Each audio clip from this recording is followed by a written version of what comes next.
Welcome to this MOOC on lasers. So, today we will take up the next topic, that is mode locking. So, mode locking is one of the important methods to obtain pulsed output from a laser, regular periodic pulses from a laser. So, mode locking refers to phase locking of the longitudinal mode. So, it refers to phase locking of the longitudinal modes of the laser.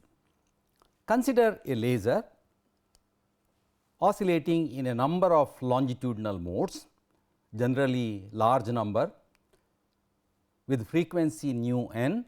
So, n is equal to 0, 1, 2, 3 etcetera, which are separated by the free spectral range nu f. So, longitudinal modes, and this separation we know is nu f. So, this is nu f, and let us say this is nu 0, this is nu 1 and so on, large number of modes. You get large number of longitudinal modes in a inhomogeneously broadened line shape function. When the laser medium is characterized by an inhomogeneously broadened line shape function, then such lasers support large number of longitudinal modes. Since we have inhomogeneous broadening, there is no phase correlation between any two longitudinal modes. This is because these longitudinal modes, the different longitudinal modes are generated by interaction with the different groups of atoms. So, there is no relation between the laser line or longitudinal mode generated here and the longitudinal mode generated here. Of course, so for example, in the resonator, each one of them will have standing waves. So, each one of them, each of the longitudinal modes make a standing wave. However, there is no phase relation between them. So, what do I mean by each one of them make a standing wave? So, we have already seen this. So, every mode forms a standing wave. So, I am showing only 4 of such, and the next mode may have more number.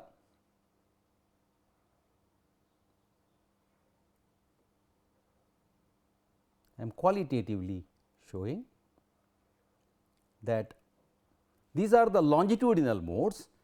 So, this is let us say nu 1 or nu 4, and this is nu 5. Let us say the next one nu 5.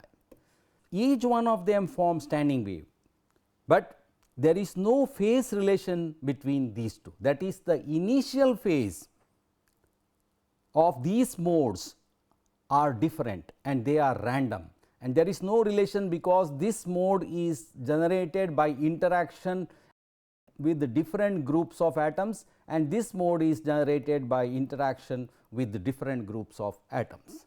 So, this can be imagine what do I mean by no phase correlation. Please try to look at this, that in a standing wave, let me show one standing wave. Think of a string, standing waves on a string. So, how do you see this loop? There was just one string. So, what happens is the displacement of the string changes with the time. So, if you take a time snap, then you will see that the displacement changes with the time. So, the string goes up and then comes down, up and down. That is, every point on the string here makes a harmonic oscillation like this, and the net result is at one stage the string is like this at one instant, and another instant the string is like this, and another instant the string is straight, another instant like this. Now, when I say that there is no phase relation, what I mean is when one of the string or one of the mode here is in this position, in this situation, then for the other mode it may be in this. The other mode, think of the displacement of the string. So, one is going down, another is going up at that instant, at the same instant, which means the two are not in phase, this one and this one is not in phase.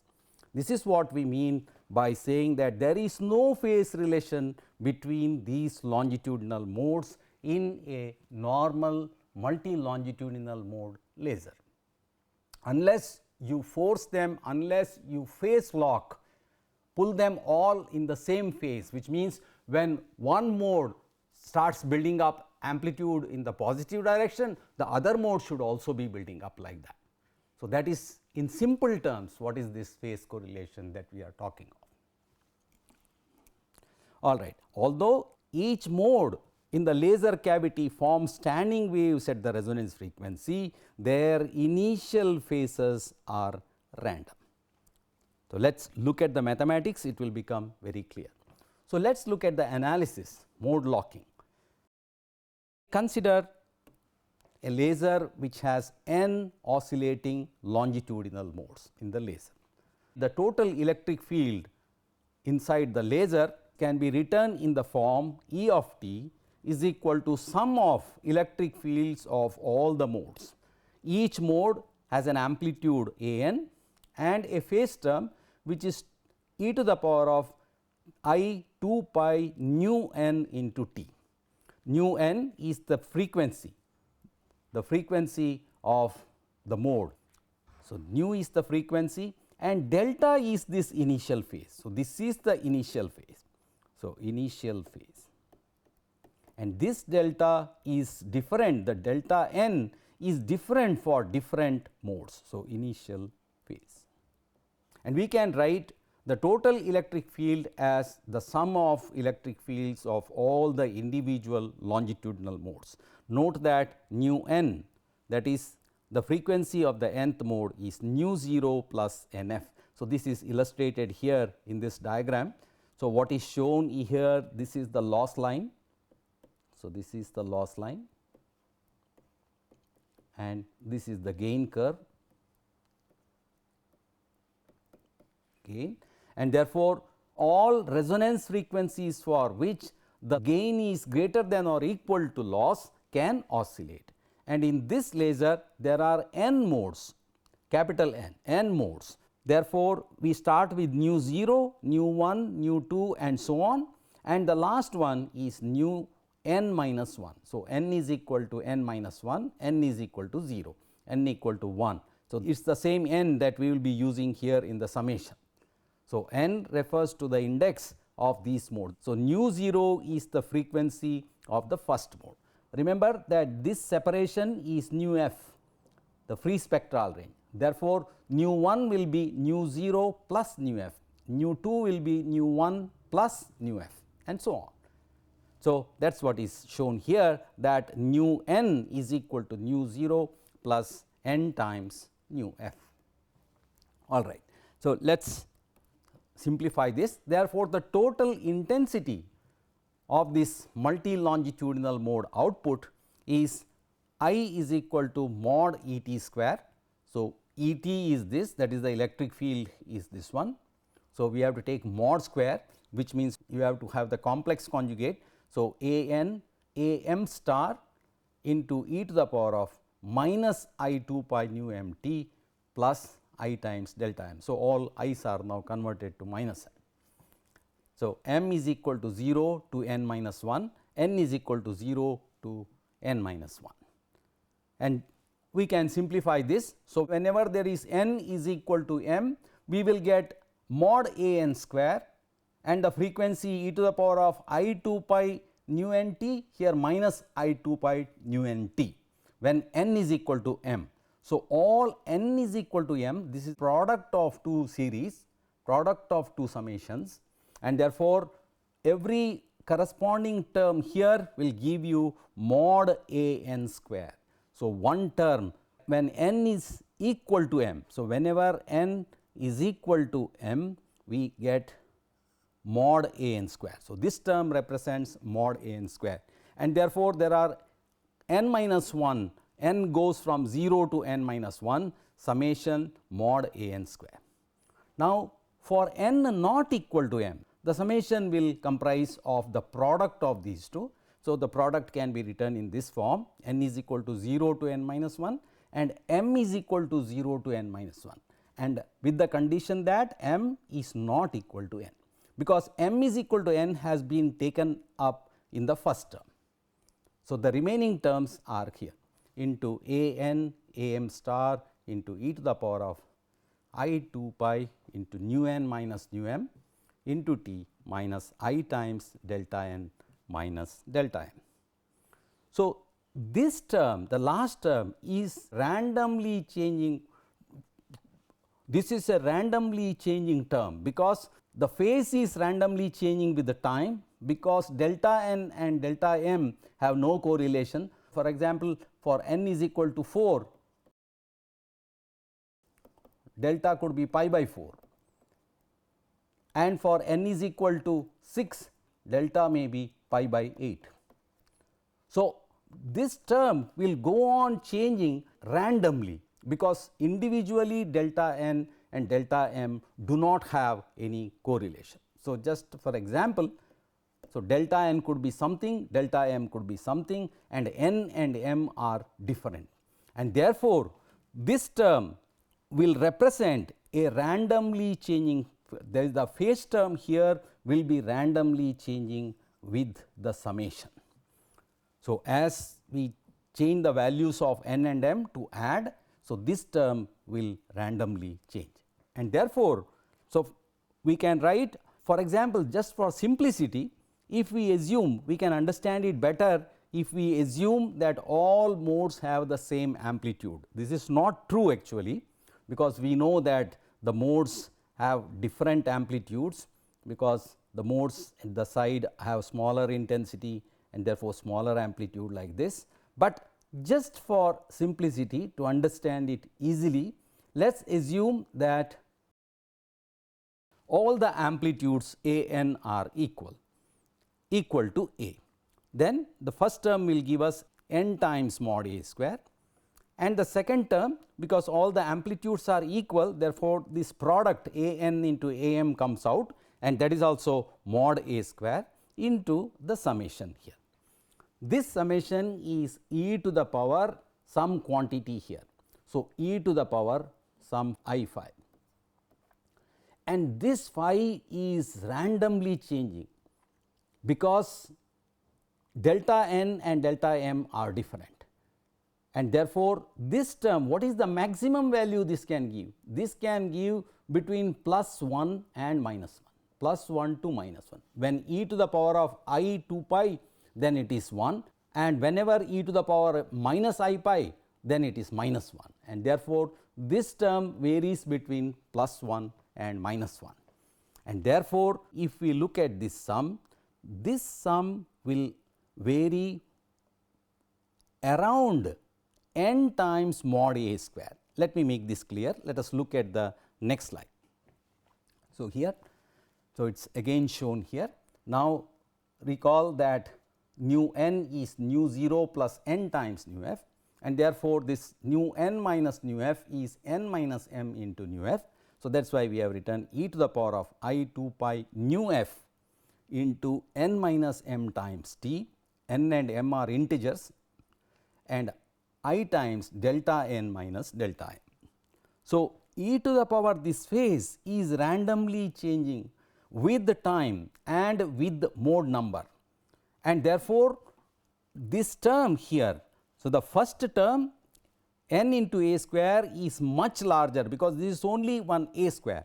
So, for example, I can show this as phasor. So, let us say this is mod a square. So, mod a square, mod a square, mod a square, mod a square, and so on. So, it is not a phasor, the first quantity is not a phasor, but I am just showing that this is n times mod a square.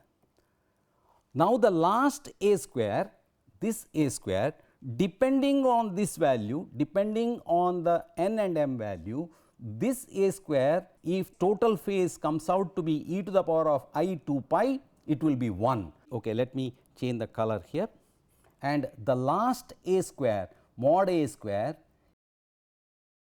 when the net phase here is an integral multiple of 2 pi, then I will get mod A square adding on to this. If it becomes an odd integral multiple of pi, then I will have this subtracting like this. So, in the reverse direction. For any other value, this will have a magnitude in between, that is, if I consider this as a phasor, because the phase is changing, then the magnitude is changing, and therefore, the total amplitude will be n times mod A square plus minus mod A square, maximum plus minus mod A square. So, the total intensity here will be n times mod A square, which is n times I 0, where I 0 is the intensity of one mode, intensity value. Therefore, this is n times I 0, n times mod A square, and this can vary plus minus 1. So, this height is also again I 0. This is I 0, this is I 0. So, essentially I can have n times I 0 plus minus I 0, that is the intensity variation. Now, if n is very large, note that this quantity will represent the first term n A square is much larger than the second term, and the second term is a small periodic temporal fluctuation. The second term here is a small periodic, it is periodic because you see it is e to the power 2 pi nu f into an integer. So, this is an integer. So, this phase is periodically varying. So, it is a periodic with the t period is equal to 1 by nu f, because nu f is here. So, the period is in time. So, the period is 1 by nu f. So, it is a periodic oscillation. I am just showing that in some places it may be maximum and some places it may be minimum, but it is repeating like this. So, strictly speaking, if you have very large value of n, you could essentially represent it like, so this is the average level and very little fluctuation, very little variations, but that variations are periodic. This is when the phase of individual longitudinal mode are random and not locked, they are not oscillating in the same phase. Now, let us see what would happen if we phase lock all the longitudinal modes. How to do it? We will see. All right. So, suppose now we phase lock all the modes, that is all modes are in phase. So, the electric field E of t as before given by the same expression, but now it is not delta n, there is one delta 0, all of them are in phase. Therefore, there is a constant phase which is here, and omega n of course is 2 pi nu 0 into n times. So, 2 pi has been included in that. So, we have written it again here, E of t is equal to mod A into, why did we write mod A? Mod is not required. So, A comes out as before if we assume, so for equal amplitude of all modes. As before, if I assume that all modes have the same amplitude for equal amplitude of all modes, that is A n is equal to A for all modes. So, then we have E of t is equal to A into n equal to 0 to n minus 1 e to the power I 2 pi nu 0 into e to the power 2 pi n nu f. So, we have substituted for omega this one into e to the power of I delta 0. So, this term is constant, the first term is constant, therefore, the running index n is only in this term, second term, and therefore, this comes out here and we have n equal to 0 to n minus 1 into e to the power of I n phi, where phi is equal to 2 pi nu f t. So, this 2 pi nu f t into n, phi is equal to 2 pi nu f t. Now, this can be simplified. The intensity is given by mod E t square. So, now we have mod A square, all of these phase terms disappear. So, mod A square into mod square of this term. You can show that this is equal to sin n phi by 2 divided by sin phi by 2 mod square. So, very simple, please try this. So, this is use the formula summation x to the power m, n is equal to 0 to n. If you have n is equal to 0 to n, then this will be equal to x to the power m plus 1. So, n plus 1, capital N plus 1 minus 1 divided by x minus 1. So, use this to simplify this. So, summation e to the power I n phi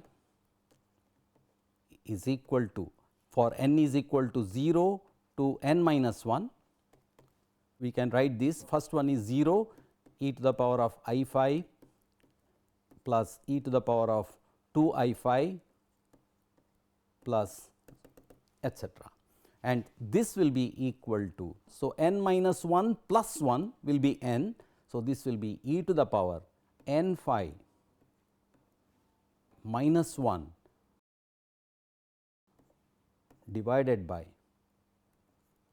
e to the power I phi minus 1. So, that is x, x in this expression is e to the power of I phi. So, that is what we have, and we can simplify this further. So, this can be, okay, I should have probably shown the derivation. Okay, let me show it here. So, this is equal to e to the power of minus, I take n phi by 2 outside, n phi by 2 into e to the power n phi by 2 minus e to the power minus n phi by 2 minus n phi by 2 divided by e to the power I phi by 2 into e to the power I phi by 2 minus e to the power minus I phi by 2.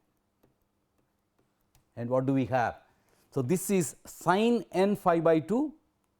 The first term here is sin n phi by 2 divided by sin phi by 2. 2 I cancels. So, we have sin n phi by 2 divided by sin phi by 2 and mod square. So, what I had shown is simply E of t, the summation, only the summation here is this, and when you take mod square both of these. So, this is e to the power I n phi by 2, I n phi by 2.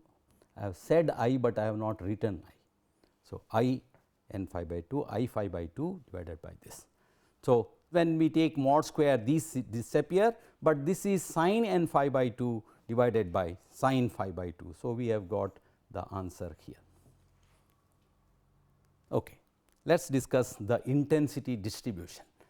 So, we have intensity due to n phase locked modes is given by mod A square into sin n phi by 2 divided by sin phi by 2 whole square, where phi is equal to 2 pi nu f t. So, we are here. The intensity minima are given by, whenever the numerator is 0, we have an intensity minima, and when will be the numerator 0? Numerator is 0 when n phi by 2 is an integral multiple of pi, and therefore, I, the intensity will be equal to 0 for phi is equal to p by n into 2 pi. So, we have simply written phi is equal to 2 we have taken here and n in the denominator. So, p by n into 2 pi. What is p? P is an integer and n is the number of oscillating longitudinal modes. So, n is also an integer, p is also an integer. P is equal to 1, 2, 3 for minimum intensity.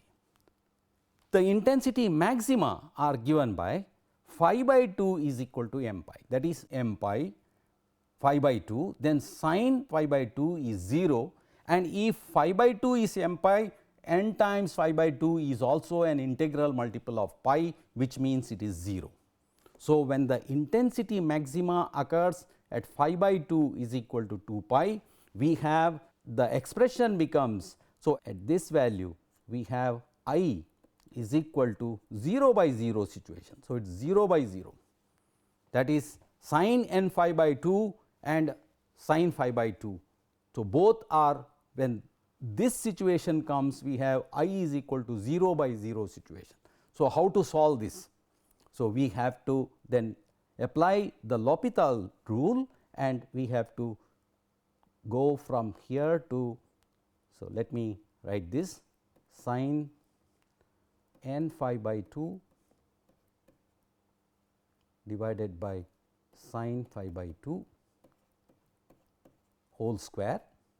So, mod square. So, let me write it as whole square or mod square, it does not matter. So, we have to take derivative of the numerator and derivative of the denominator. So, the numerator will be 2 times sin n phi by 2 n phi by 2 into cos n phi by 2, that is sin square theta is 2 sin theta cos theta d theta. So, n phi by 2 into d theta, that is n by 2,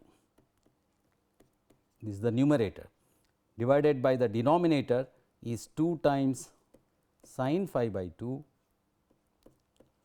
cos phi by 2 into half. So, 2 sin theta cos theta d theta. So, we have simplified this. So, the 2 cancels, and what we have is equal to n times, I could leave this to you, but n times 2 sin theta cos theta. So, that is 2 sin theta cos theta is sin 2 theta. So, sin n phi by 2 divided by sin phi by 2 sin theta cos theta. So, again sin phi by 2. So, this is after the first derivative. Even now, if you put n phi by 2 is equal to m pi, still we are in the 0 by 0 situation. So, this is also 0 by 0 situation. So, we apply again the L'Hopital's rule. Let us see what happens now. Let me do it here above. So, if I apply again, n is already there. So, cos n phi by 2, so we have cos n phi by 2 into n by 2 cos theta d theta divided by, in the denominator, cos phi by 2 into half. So, what we have is n square into cos n phi by 2 divided by cos phi by 2. Now, we put phi by 2 is equal to m pi, then we have cos 0 by cos 0 situation. So, this will be equal to n square. So, I have shown that intensity maximas correspond to phi is equal to 2 m pi, and the maximum intensity I max is n square times mod a square, which is nothing but n square times I 0 for phi by 2 is equal to m pi. What does this mean? This means that the maxima are n square times. Recall, when we did not phase lock, we had n times I 0 plus a small fluctuating term. Now, we have n square times I 0 plus minimas going down to 0. So, look back at the intensity variation here, we had n times I 0 plus a fluctuation. This is when the laser, the same laser, when it was not mode locked. Now, when we mode lock the laser, we have an intensity variation which is n square I 0, and we have several minimas here, because depending on the n, So, whenever phi is equal to 2 p pi by n, then the intensity goes down to 0. So, there is a sinusoidal variation here in the intensity, which is shown here. It is sinusoidal in terms of period, but the amplitudes will change. Oh, why are there so many 2's by 2, phi by 2, phi by 2, 2 sin n phi by 2? Oh, this is 2 sin theta cos theta is equal to sin 2 theta, therefore, there is no 2 here. So, sin n phi divided by sin phi, 2 sin theta cos theta is sin 2 theta, therefore, sin phi here, and therefore, there is no 2 here, there is no 2, no 2, although the final result does not get affected, it is the same n square. So, this is okay.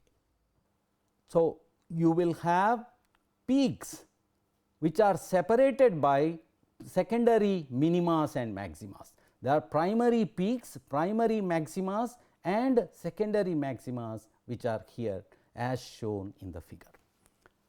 Now, to appreciate this, let us take an example for n is equal to 5. Let us take n is equal to 5 and try to understand this. So, for n is equal to 5. So, what I have shown this diagram here is for n is equal to pi. When n is equal to 5, at phi is equal to 0, we have n square times intensity and we have minimas here, minimas going down to 0. So, where are the minimas? The first point is for pi divided by 5. So, this is pi divided by 5, 2 pi by 5. This minima is for p is equal to 1, p is equal to 2, p is equal to 3, p is equal to 4, and when p is equal to 5, what we have is, so we can see here, when we put p is equal to 5, n is equal to 5, then 5 cancels and we have phi is equal to 2 pi. So, that is what we have shown there. At 2 pi, we have the intensity maxima. As we go further, this is for p is equal to 6, p is equal to 7, p is equal to 8, p is equal to 9, and this again when p is equal to 10, we have p by n, that is 10 by 5 as 2. So, 2 times 2 pi, which is 4 pi. So, this clearly tells that the minimas are here, the secondary minimas, but the peaks are n square times I 0, which is the intensity of the pulses. Now, let us see. So, this axis please see is the phase we have plotted with respect to phi, but in practice we would like to plot it in terms of time, because we want to see them as pulses in time how the signal varies. And then therefore, if the separation between the peaks in phi, they correspond to 2 pi, we can see here 2 pi, 4 pi. The separation between the peaks delta t is given by delta phi is equal to 2 pi nu f into delta t, because phi is 2 pi nu f into t. Therefore, delta phi is 2 pi nu f into delta t, which is equal to 2 pi, which means therefore, the separation in time, this delta t is called T f. Now, what is that separation? So, this T f is nothing but 1 by nu f. So, if you put 2 pi nu f into delta t is equal to 2 pi, then delta t, please see this, 2 pi nu f into delta t equal to 2 pi, this implies delta t is equal to 1 by nu f. What is nu f? Nu f is 2 L by C, and therefore, this is C divided by 2 L, where L is the length of the cavity. So, that is what is written here, that the pulses or the peaks are separated in time by T f, which is equal to 1 divided by nu f is equal to 2 L by C. But what is 2 L by C? 2 L by C is the round trip time. Please see, we have a laser cavity of separation L So, this separation is L, and therefore, 2L is the round trip length is 2L divided by the velocity of light c is the time taken for one round trip. So, 2L by c is the round trip time, and therefore, Tf, the separation in time between the peaks, is 1 by nu f is equal to 2L by c is equal to the round trip time in the cavity, in the laser cavity. What about the width of the pulse? So, width of this peak. So, we see that this was corresponding to p is equal to 5 and this was corresponding to p is equal to 6, and therefore, this width we can say that the pulse width delta t here is approximately equal to this separation here, or the separation in time between these, because actually the bottom of the pulse here, that is the here is 2 times the separation, but when we talk of the pulse width, normally we talk of full width at half maximum, and therefore, we can say that this difference corresponds to this difference here. That is, so width of the peak delta t is given by 2 pi nu f into delta t is equal to delta phi corresponding to 2 minimas here, delta phi, and that delta phi is 1 by n times 2 pi. Please see that this was 1 by 5 times 2 pi, this was 2 by 5 times 2, this was 3 by 5 times 2 pi, 4 by 5 times and 5 by 5, which means the separation here is 1 by n times 2 pi. Everywhere the separation in delta phi, so delta phi is 1 by n times 2 pi.